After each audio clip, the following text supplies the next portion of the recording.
आज supreme court के अंदर हमारा केस लगा हुआ है। हम सुप्रीम कोर्ट से पहले प्रोटेक्शन चाह रहे हैं कि क्या हमारे पाकिस्तानियों का फंडामेंटल राइट है कि पुरअमन एहतजाज करें।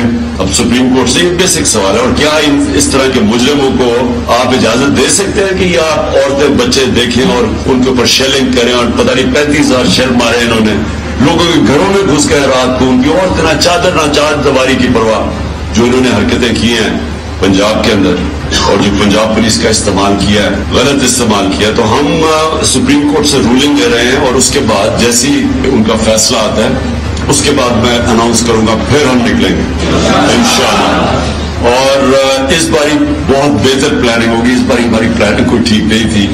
अस्सलाम वालेकुम, मैं हूं मुनीज़ जहांगीर और आप देख रहे हैं प्रोग्राम स्पॉटलाइट। नाजरीन, आज तहरीक इंसाफ ने सुप्रीम कोर्ट में लॉन्ग मार्च से मुतालिक दरख्वास्त दायर की है, जिसमें वफाक और पंजाब हुकूमत को गिरफ्तारियों और तशद्दुद से रोकने की इस्तदा की है।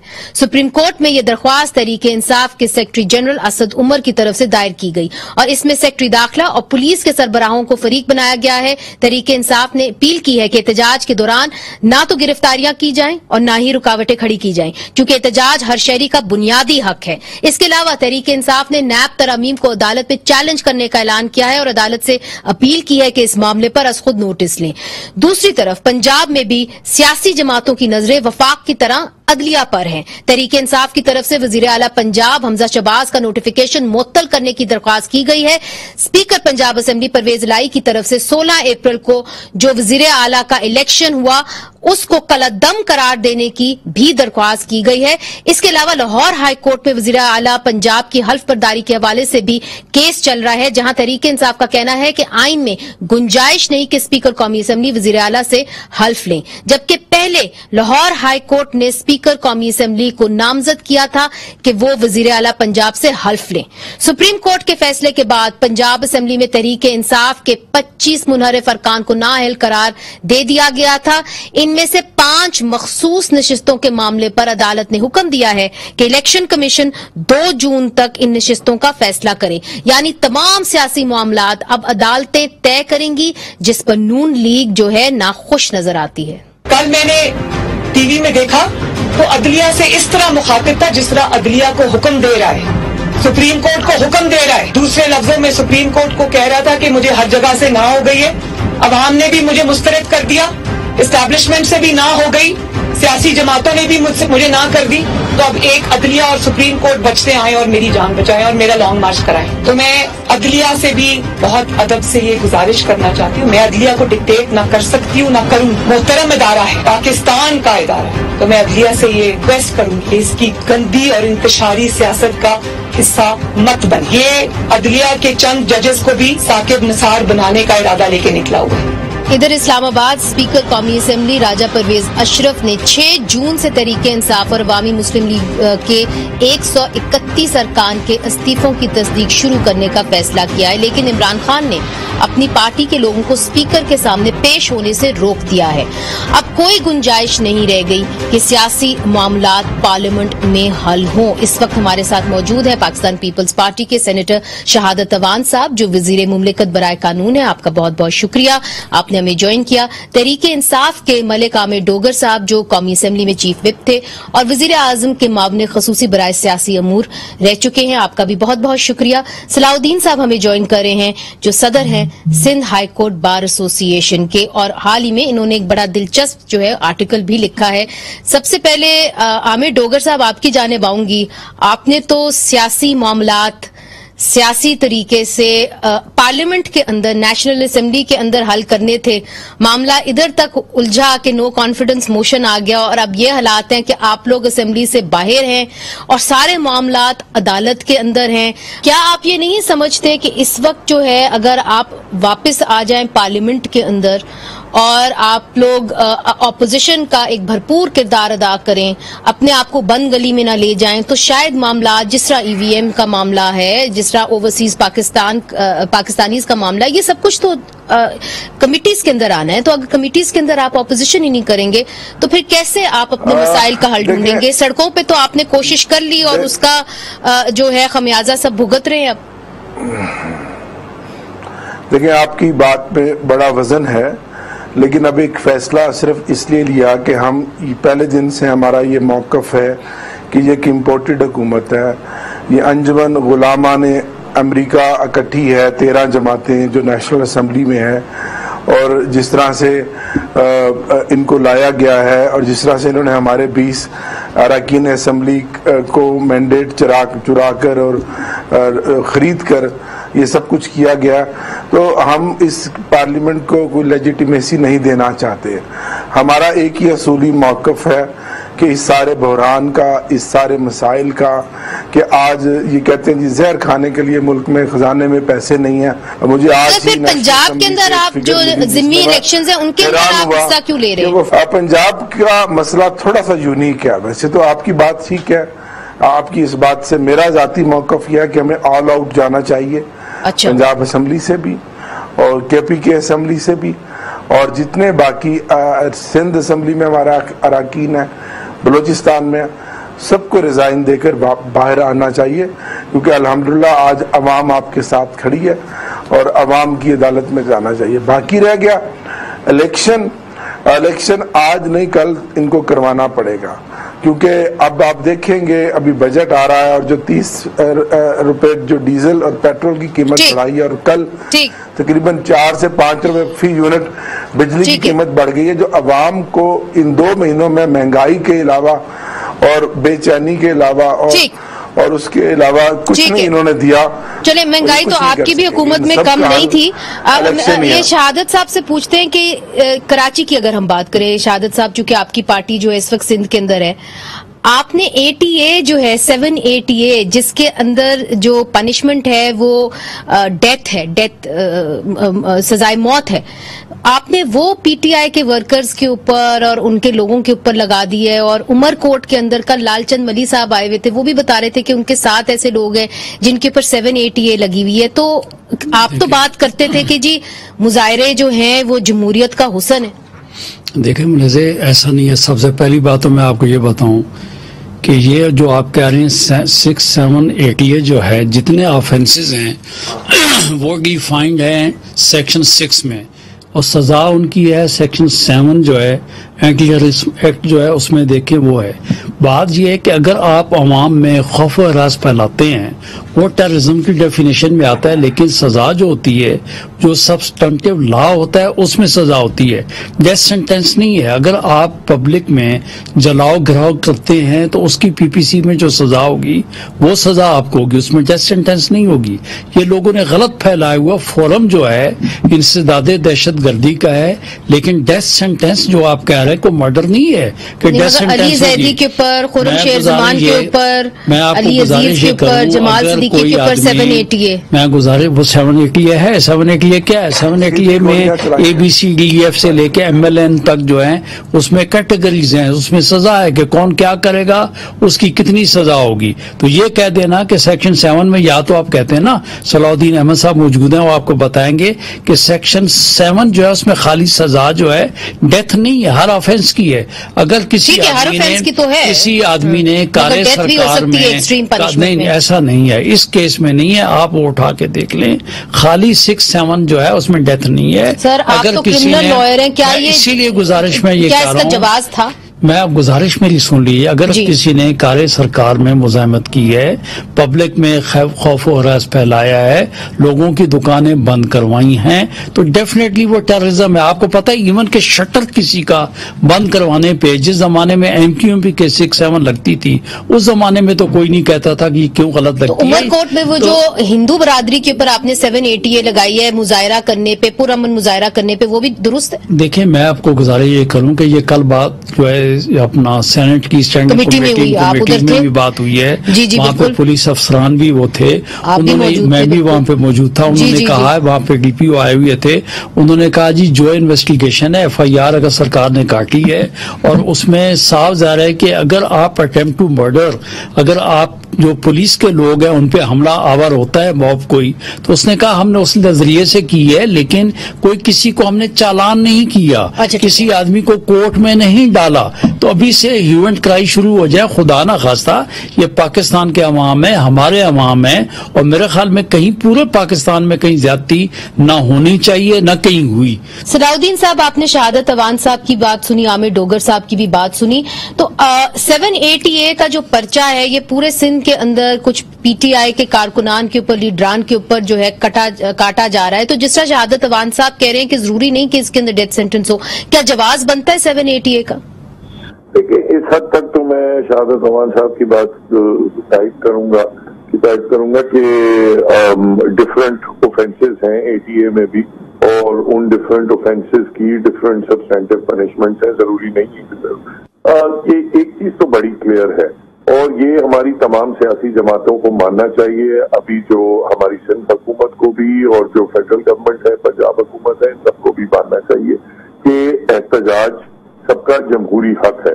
तो लोगों पे एंटी टेररिज्म के केसेस बना दिए जाएं सिर्फ इसलिए कि वो कोई जलसा जुलूस निकालने जा रहे हैं वगैरह, ये बेसिकली मार्शल लॉ दौरों की बातें हैं, ये जमहूरी हुकूमतों में नहीं होना चाहिए। अव्वल तो ये है, मगर दूसरी तरफ मैं अपना जो हमारे तहरीके इंसाफ वाले भाई हैं, मैं उनको भी कहूंगा कि देखें, अपना एहतजाज करना हर किसी का जमहूरी हक है, बुनियादी हकूकों में हकूक भी शामिल है जो आइन में हर शहरी को हासिल है।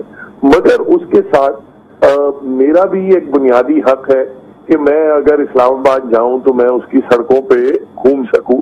ये ना हो कि एक कंटिन्यूअस लॉकडाउन की कैफियत हो, आप 90 दिन के आप धरने दे रहे हो।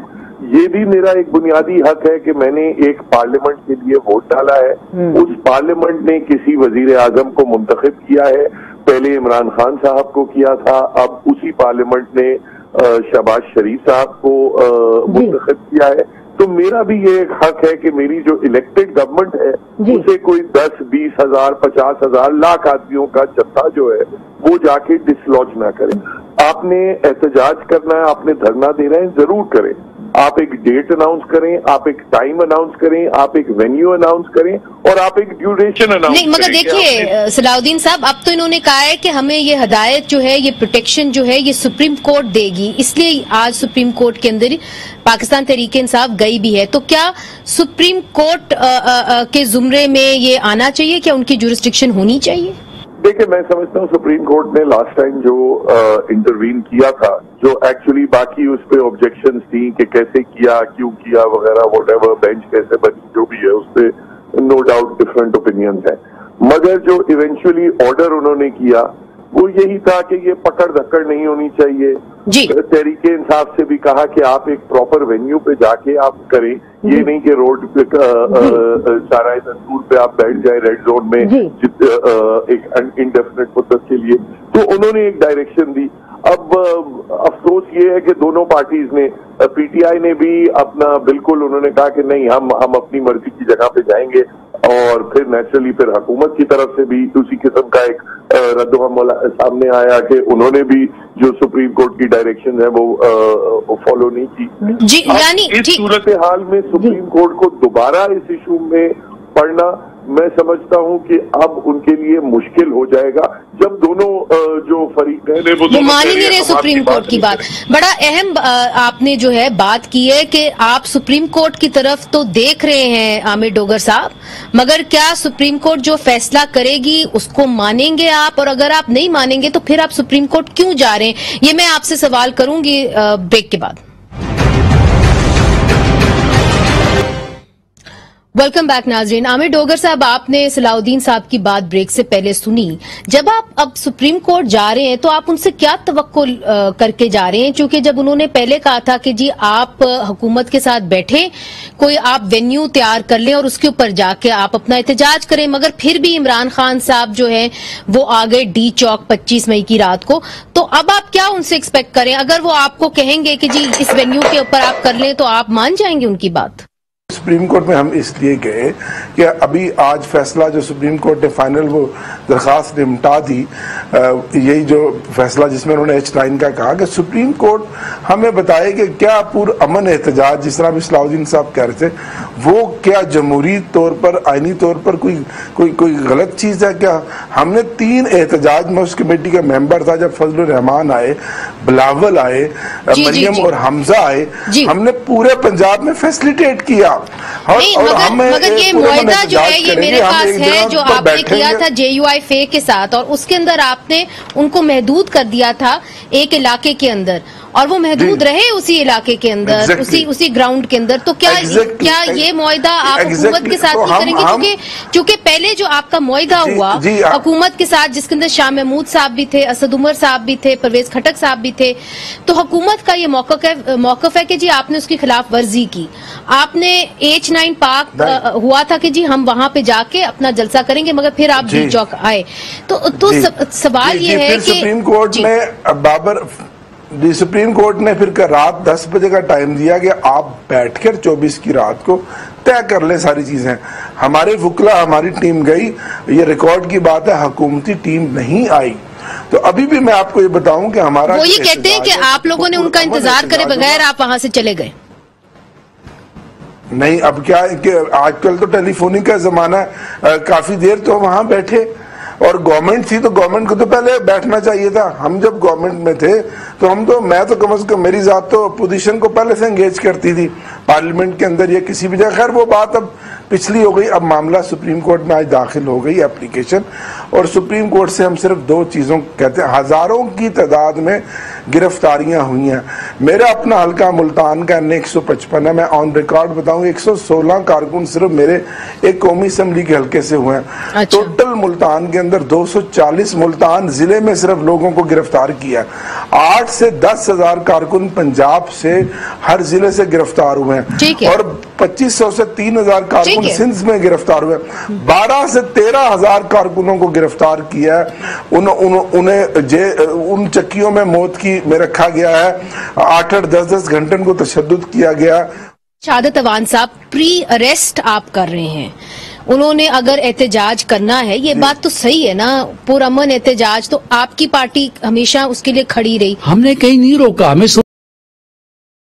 सुप्रीम कोर्ट ने कहा और सुप्रीम कोर्ट ने कहा वीडियोज हैं, लेकिन मैं आपको गुजारिश, हमने रास्ते बंद किए, हमने रास्ते बंद किए। तो ये भूल चुके हैं TLP का जो जलसा था उस जमाने में, इन्होंने तो आपको पता है कि इन्होंने तो मोटरवे तक को खोद दिया, इन्होंने रास्ते खोद दिया। है ना जी, लेकिन मैं मान लिया ये तो बड़े, मैंने कहा दूध के धुले हैं, और खाली मुसल्ला होके इस्लामाबाद वो रेड जोन में ये आ रहे हैं, डील चौक के ऊपर ये आ रहे हैं। हमने कोई गिरफ्तारी नहीं की, इन्होंने सारे इस्लामाबाद को इन्होंने आग लगा दी। देखिए सर, अब तो ये पुरअमन एहतजाज करना चाहते हैं ना, कहते हैं कि जी हम अदालत जा रहे हैं। जी किसने कहा? देखें, अदालत को अदालत जाएगी, अदालत कहेगी बाबा आपको किसने रोका? मगर आप कानून के हद में। अवान साहब, जो मरियम नवाज साहिबा ने कहा, फिर कायरा साहब ने कहा, जिनका आपकी पार्टी से मुंसलिक है, उन्होंने कहा कि जी ये अदालत के जरिए जो है ये काम ना करवाएं कि जी यहाँ पे वो आ जाए और फिर यहाँ पे फसाद हो। तो ये क्या अब आप भी अदालत की बात नहीं मान रहे? नहीं, देखें हम मानते हैं। देखें ये बात ये है कि आमिर साहब ने अभी खुद कहा है कि बात ये है कि उनके आने से पहले हमारे लोग चले गए। हम तो चाहते हैं कि अदालत का हुक्म हमने माना और हमेशा मानते हैं। आप इनकी बात करें, कभी कहते हैं 12 बजे क्यों खुली, कभी कहते हैं 11 बजे क्यों खुली, और ये कहते हैं कि सिर्फ अदालतें जो हैं किसी मखसूस पार्टी के कहने पे काम करती हैं। अच्छा। इनको अदालतों पे यकीन नहीं है, ऐसा नहीं होना चाहिए। मेरा ख्याल ये है कि आपको याद होगा कि कोई भी अगर किसी किस्म का एजुकेशन होता था तो ये कहते थे हमें काम नहीं करने देते। अब अच्छा। और दूसरा उसके अलावा ये कोर्ट इसलिए गए हैं कि 6 दिन इन्होंने कहे कि 6 दिन बाद हम दोबारा धरना देंगे, इनके साथ लोग हैं नहीं। साहब का धरने में देख लें पंजाब का कौन आदमी था। तो आपका क्या ख्याल है डिलेइंग टैक्टिक्स के लिए अदालत? देखिए मैं आपको ये बता रहा हूँ, इनको नजर आ चुका है कि हम बिल्कुल कतई तौर पे फेल हो चुके हैं। और आमिर साहब की दूसरी बात भी मैं बताऊंगा कि आमिर साहब जिस तरीके से इस गवर्नमेंट के लिए कहते हैं, ये सिर्फ और सिर्फ गवर्नमेंट को डिस्टेबलाइज करने के लिए अपने इक्तदार की खातिर कर रहे हैं। अगर इनकी असूली बात होती तो इन्होंने खुद कहा भाई आपके KPK की गवर्नमेंट जो है वहां बैठे वहां इस्तीफे क्यों नहीं है? सिंध में क्यों नहीं है? आपके बाकी जगहों पे क्यों नहीं है? सेनेट में कहते हैं कि असूली तौर पे वो इस बात को मानते हैं, मगर उनकी लीडरशिप नहीं। इनका कोई असूल नहीं है। अगर इनका असूल होता, जो लोग कल इनके साथ आज बंदे गिनवाते हैं हमारे इत्तेहादी, कल उनके साथ थे तो वो जायज था। अगर आज उन्होंने इनके खिलाफ आवाज उठाई है तो आज इनको वो लोटे भी नजर आते हैं, इनको खराब भी नजर आते हैं, उनके साथ बैठते नहीं। चलें इस बात को आगे लेके चलते हैं और सुप्रीम कोर्ट के ऊपर वापस आते हैं कि अब सुप्रीम कोर्ट एक मुश्किल मरहले में दाखिल हो गई है, जहां पे ना हुकूमत और ना ही ऑपोजिशन जो है। लफ्ज कहना चाहूंगा, जवाब तो सलाउद्दीन अहमद साहब सही देंगे। मैं सिर्फ ये कहना चाहता हूं कि अदालतों को गैर जरूरी किस्म की आप चीजों में मत डालें। इन्होंने पहले भी अदालतों को, इनको सिर्फ खाली आइन पढ़ना भी नहीं आता, उसमें भी मशवरा लेते हैं। मेरा कहना ये अदालत तो यही कहेगी, भाई आप कानून के दायरे में रह के काम करें, आपको कोई नहीं रोकेगा। नहीं, ये बात तो आपकी ठीक है कि अदालतों के अंदर इतना बैकलॉग केसेस का पड़ा हुआ है, और अगर अब सियासी मामलात भी जो सियासी पार्टीज आपस में नहीं तय कर पाती, वो भी अगर अदालत के अंदर आ जाएंगे तो फिर आम आदमी जिसको इंसाफ चाहिए वो कहां जाएगा? वक्फा लेते, वक्फे के बाद हाजिर होते हैं। वेलकम बैक नाजरीन। सलाउद्दीन साहब ये बताइए कि अब जो तमाम मामलात हैं, सियासी मामलात, वो तो आ गए अदालत में, मगर आपने जो हाल ही में आर्टिकल लिखा उसके अंदर आपने ये कहा कि जो इमरान खान साहब हैं वो अदालतों के फेवर्ड चाइल्ड हैं, यानी पसंदीदा बच्चा। तो ये आप क्यों कहते हैं अपनी आर्टिकल के अंदर?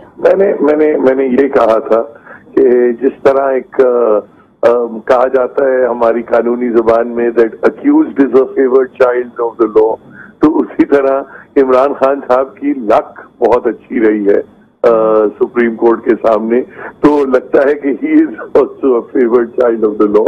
लेकिन बात यह है बुनियादी तौर पे कि अदालतों को बहुत मोहतात होना चाहिए, क्योंकि अदालत सिर्फ ये बात नहीं है कि आपने कानून के मुताबिक फैसला किया या नहीं किया। अदालतों को बड़ा सेंसिटिव रहना चाहिए कि परसेप्शन भी जो है अदालत की इम्पार्शियलिटी की, वो परसेप्शन भी किसी तरीके से उनके किसी अमल से ना टूटे। लेकिन उसकी कई मिसालें हैं। अब जैसे हाल में ही मोटी दो मिसालें दे दें मुझे। दो तीन देखें अभी हाल में, जिस तरह मैं समझता हूँ बिल्कुल वैसे तो ठीक है साकिब निसार साहब अब प्राइवेट सिटीजन है, जिस मर्जी को चाहे मिले, जिससे बात करनी चाहे करें, मगर जिस तरीके से जैसे ही इमरान खान साहब वोट ऑफ नो कॉन्फिडेंस का हार के जैसे ही वो वापस आए, तो साकिब निसार साहब का उनसे मिलना, अब या चाहे अब नेचुरली एक स्पेकुलेशन शुरू हो जाती है कि कोई मशवरा देने गए हैं या कोई पैगाम देने या पैगाम लेने गए हैं, तो दीज काइंड ऑफ, जबकि इतने सारे इश्यूज उनकी ये चीफ जस्टिसशिप में इश्यूज पीटीआई की, इमरान खान साहब की नाअहली का फैसला, उसमें भी उस बेंच में भी साकिब निसार साहब शामिल थे, तो बिल्कुल शामिल थे, उन्होंने ऑथर की थी जजमेंट। तो उसके बाद फौरन उनको रिटायरमेंट के बाद फौरन उनको मशवरा देने या अगर पैगाम देने या लेने गए तो एकदम एक उंगलियां अदालतों पे उठती हैं। अब पीटीआई ने भी इसी किस्म की एलिगेशंस लगाई, वोट ऑफ नो कॉन्फिडेंस का जब फैसला खिलाफ आ गया सुप्रीम कोर्ट की तरफ से, तो उन्होंने फौरन एलिगेशन लगाई ये चीफ जस्टिस बंदयाल साहब के ऊपर कि आपने ये मखसूस जजेस पे आपने एक जुडिशियल मार्शल लॉ उन्होंने कहा, जी उन्होंने कहा जुडिशियल कू हो गया है। मगर उसके अलावा उन्होंने ये डायरेक्ट एलिगेशन लगाई कि आपने ये एक मखसूस बेंच बनाई थी हैंड पिक जजेस की, ये एलिगेशन पीटीआई ने लगाई। अब ये सारी चीजें एक तो अव्वल तो कोर्ट को अवॉइड करना चाहिए, जिसपे बंदयाल साहब को क्लैरिफाई करना पड़ा कि मैंने सुओ मोटो जो नोटिस लिया था वो सिर्फ इन 3-4 जजेस से मशावरत में नहीं लिया था, मैंने 12 जजेस से मशावरत करके सुओ मोटो लिया था। नाउ देयर टू पॉइंट्स है, ठीक है। एक अव्वल तो इस किस्म के सियासी मसाइल में अदालतों को कोशिश करना चाहिए कि इन्वॉल्व ना हो। दूसरा जो बहुत अहम है कि जब बेंचेस कॉन्स्टिट्यूट की जा रही हो तो वो भी बेंचेस ऐसी हो किसी क्राइटेरिया के तहत, आप बेशक सीनियोरिटी के तहत जो टॉप मोस्ट सीनियर मोस्ट जजेस हैं, बिल्कुल, और इसके अंदर आपको बिल्कुल आप दुरुस्त कह रहे हैं, इसके अंदर जस्टिस काजी फायज ईसा ने कहा कि जी मुझे इन्वॉल्व नहीं किया गया। मैं आपकी बात समझ गई हूँ। उसमें मकबूल बाकर साहब ने जब अपनी फेयरवेल स्पीच में ये कहा कि एक तासुर फैला हुआ है कि कुछ पॉलिटिकल केसेस में कुछ जजेस को नामजद किया जाता है, कुछ जजेस को नहीं किया जाता। तो that perception, it might be a wrong perception, but that perception needs to be dispelled. अच्छा आमिर डोगर साहब, ये जो सलाउद्दीन साहब ने बात की है कि जब साकिब निसार साहब आपके पास आएंगे, रिटायर्ड जस्टिस साहब, और आपसे सलाह मशवरा करेंगे, और पहले जो है वो इस किस्म के जजमेंट्स देते रहे हैं जो नून लीग के खिलाफ जाती रही है, तो फिर ये जो परसेप्शन जिसकी वो बात कर रहे हैं वो और भी तेज हो जाएगा कि जी जुडिशरी के जो है इमरान खान साहब फेवर्ड चाइल्ड थे। तो इस पे आप क्या कहेंगे? देखिए, साकिब निसार साहब बड़े ऑनरेबल जज रहे हैं और उनकी बड़ी साफ सुथरा उनका एक कैरियर था। अब वो प्राइवेट हैसियत में मिले हैं और इन हालात में या इन दिनों में जिस तरह भी उसका मतलब निकाल ले, मैं समझता हूँ इसमें कोई इतराज नहीं किसी को होना चाहिए। कम से कम मलिक कयूम की और शहबाज शरीफ की जो टेप थी जिसमें वो कह रहे थे कि फलाने को इतना रगड़ा लगा दो और उसको इतना छोड़ दो, कम से कम इस तरह का कभी पीटीआई ने, इमरान खान ने इस तरह का तस्वर हमारे जहन में नहीं है। बात हो रही थी कि फिर आपने ब्रेक ले ली कि हमने तो सुप्रीम कोर्ट को सिर्फ यही कहा है एप्लीकेशन में भी कि हमें आइन और कानून के मुताबिक एक पुरअमन एहतजाज करने की इजाजत दे दी जाए। कहाँ ये लिखा है कि आप रास्तों में रुकावटें? ठीक है, नहीं वो बात हो गई, मगर आमिर डोगर साहब एक और बात बता दीजिए। ठीक, वो मैं आपकी बात समझ गई, कत्ता कलामी माफ, मगर ये बात बड़ी अहम है आमिर साहब, मैं आपसे करूं, क्योंकि नैब के ऊपर तरामीम के हवाले से भी आप फिर अदालत के अंदर जा रहे हैं, तो वो कौन सी ऐसी शिक्के हैं जिसके ऊपर आपको इतराज है? और अगर आप फिर अदालत में जा रहे हैं और फिर अदालतों का दरवाजा खटखटाएंगे, तो अगर आपको कोई बात बुरी लगेगी तो फिर आप कहेंगे जुडिशल कू हो जाए, क्यों ना कि आप वापस आ जाए नेशनल असेंबली के अंदर। और ये भी बताइए कि आपके जितने भी अरकान असेंबली है क्या तमाम इस्तीफे देने को तैयार है? चूंकि हमारी इन्फॉर्मेशन ये नहीं है, हमारी ये इन्फॉर्मेशन है और आप तो चीफ विप रहे हैं। कई लोग तो ये कहते हैं कि जी हम इतना पैसा खर्च करके आए हैं, हम असेंबलीज के अंदर अपनी मुद्दत पूरी करना चाहते हैं, तो आप क्यों नहीं उनको आके स्पीकर के सामने तस्दीक करने देते? हमारे 135 अरकान है तकरीबन जिन्होंने इस्तीफे दे दिए हैं, और उसमें 36वें हैं शेख रशीद साहब जो कि अवामी मुस्लिम लीग से बने हैं, और हमने और उसके अलावा 127 अरकान के इस्तीफों का जो एक प्रोसेस होता है वो कासिम सूरी ने बतौर कायम मकाम स्पीकर मुकम्मल करके नोटिफिकेशन करके अब सिर्फ आगे फॉरवर्ड करना है असेंबली सेक्रेटेरिएट इलेक्शन कमीशन को, जो कि एक काम हो चुका है। हमारा आपकी तो कई दफा जाती राय अलग होती है, क्या आपकी जाती राय ये है कि असेंबलीज के अंदर वापस आना चाहिए? और इसके अंदर दिल पे हाथ रख के कहें, आपके बहुत सारे ऐसे मेंबर्स हैं जो चाहते हैं कि असेंबलीज मुद्दत पूरी करें और वो असेंबलीज में रहें। देखिए कैसे असेंबली मुद्दत पूरी करे? वो असेंबली जिसको ये सिलेक्टेड असेंबली कहते थे, वो असेंबली जिसको ये कहते रहे कि जी ये असेंबली जाली है, भाई अब तुम उस जाली असेंबली और सिलेक्टेड असेंबली में जो जिस असेंबली को 2018 में पीटीआई के लिए हुकूमत ने मैंडेट दिया और 155 सीटें दी, और आज एक वोट की अक्सरियत वाली पार्टी अगर आपके एमएनए सारा ऐसा ही फील करते हैं तो आप आने दें उनको स्पीकर के सामने और उनको तस्दीक करने दें, उनको रोक क्यों रहे हैं? मुझे ये समझ में नहीं आती। देखिए, जिन एमएनएज ने इस्तीफे दे दिए हैं उनका असूली मौक़िफ़ है कि जो कासिम सूरी ने उसके ऊपर एक कानून के मुताबिक जो उसको रूल्स परमिट करते हैं असेंबली के रूल्स, उसके मुताबिक वो उस नोटिफिकेशन को और उस प्रोसेस को उसने सिर्फ फॉरवर्ड करना है। अच्छा। तो वो राजा परवेज अशरफ साहब जो स्पीकर बने वो लेकर बैठ के, हाँ उसके अलावा 7 इस्तीफे ऐसे हैं जो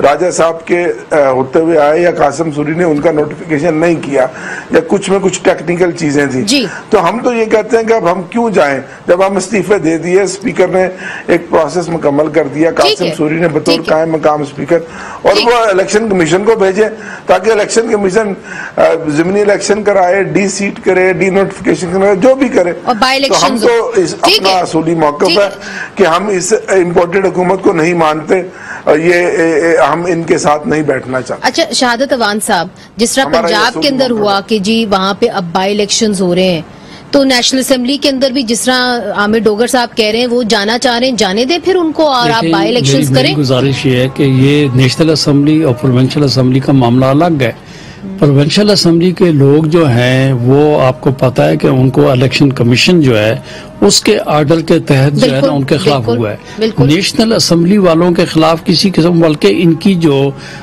पीटीआई की जो रेफरेंस थी वो बाकायदा जो है ना वो उन्होंने उसको टर्न डाउन किया है। इन लोगों के खिलाफ किसी किस्म का कोई ऑर्डर नहीं है कि ये डिस्क्वालीफाइड हैं या नहीं है।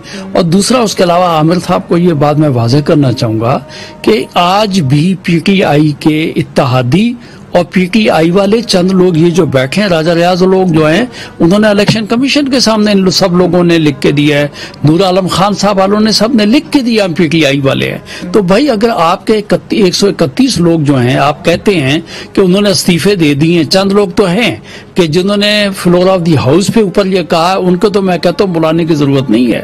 वो 5-6 लोग हैं, इमरान खान साहब हैं, शाह महमूद कुरैशी साहब हैं, उसके अलावा शीरी मिजारी साहबा जो हैं। तो लेकिन बाकी जो लोग हैं उनके लिए मैं आपको गुजारिश ये करूं, 131 लोग 131 मिनट्स ले लें। सूरी साहब तो वो गैर जानिबदार आदमी नहीं था, वो आपको पता है जिस तरीके से उनका बिहेवियर रहा नो कॉन्फिडेंस के अंदर, वो ऑन रिकॉर्ड है। तो मेरा कहना ये है कि अगर आपने इस्तीफे दे दिए तो भाई आप कल जाएं उनके सामने जाके तस्दीक करें। बहुत बहुत शुक्रिया शहादत अवान साहब, सलाउद्दीन साहब, आमिर डोगर साहब। तो नाजरीन, जो भी मामलात हैं, बार बार ये कहा जा रहा है कि सियासी लोग अगर सियासी तौर के ऊपर हल कर लें तो फिर मामलात जो है वो अदालत के अंदर नहीं जाएंगे, किसी और इदारे के अंदर नहीं जाएंगे, और फिर ये एतराज कोई नहीं कर सकता कि कोई इदारा जो है वो अपने हदूद से बाहर निकल के काम कर रहा है। ये बड़ा अहम बात है। और दूसरी तरफ हमने ये भी देखना है कि आने वाले दिनों के अंदर क्या पाकिस्तान तहरीके इंसाफ जो है वो तसादुम की सियासत करेगी या रिकंसिलिएशन की तरफ जाएगी। मुनीज़ जहांगीर को आज के लिए इजाजत दीजिए। खुदा हाफिज।